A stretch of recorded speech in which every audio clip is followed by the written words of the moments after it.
May adlaw mga kabukid. Magtuba ta karon og saging mga kabukid. Ang primerong bunga ani, dako kayo siya, then dili bugtok.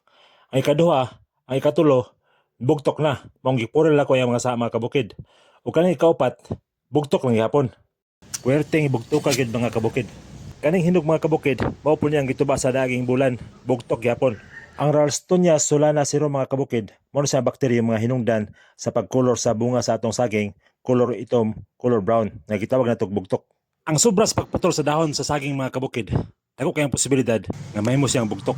Tungod kay kung ang insekto nga gadala og bakterya nga bugtok, makatungtong sa pinutlan, makontaminate ang maong saging. Kani nga insekto mga kabukid, nga kaon siya og bugtok.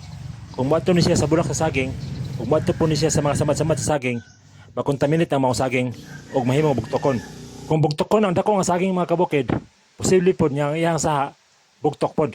Kung ang imong sundang mga kabukid nakatigbas og bugtokon nga saging, then itigbas nimo sa normal nga saging, posible nga kanang saging nga imong gitigbas nga walay bugtok, mahimo siya nga bugtokon. Ang ingon nila mga kabukid para mawala ang bugtok, sunugon daw ang puno ng saging.